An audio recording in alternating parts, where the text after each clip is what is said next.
Manus MP Ronnie Knight questioned the Prime Minister about the strict access of information and even passage into the processing centre in his electorate. Mr. Knight told Parliament that he had sent his officers to assess the situation on Monday, however were turned back and even refused information.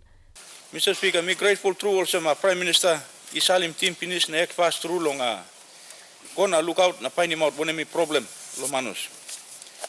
Mr. Speaker, me yet lo Monday yet before this issue became an issue. Even Salim online Blumilo Golo site na kisim report, and they were not allowed access to the camp management or given any information. Mr. Speaker, desla, emi show him total disrespect long all people lo manus and all mandated leaders long all. The Prime Minister gave a brief on the investigation launched. He told the House that initial reports show that locals were not involved in the incident, resulting in the death of a refugee and injury of over 70 other asylum seeker residents. There was a fight that erupted between the asylum seekers themselves, which got out of hand and was unable to be controlled by the security who was at the asylum center. Police were called into the asylum center only at the request of the management of the asylum center, and that the security personnel who were present at the asylum center could not control the situation, and as a result they were called in. The gunshots that were fired again were warning shots. They were not aimed at trying to do harm to any particular person. Mr. O'Neill said police were not involved in the incident. However, he admitted that warning shots were fired by police. He also said initial investigations have indicated that there are possibilities of firearms being hidden within the processing center.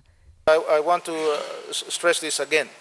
Our policemen and our men and women and the community have acted professionally at all times.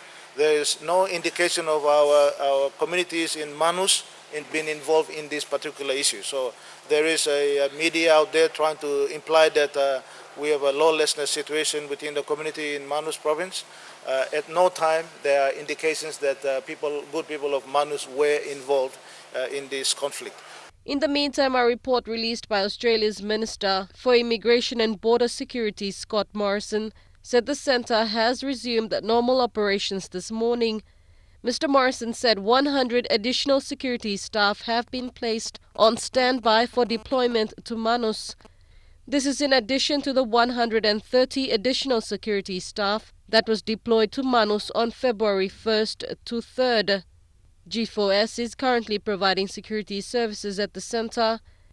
Mr. Morris also said the Manus deal signed by the two governments still remains in effect. Bernadette Effie, National MTV News.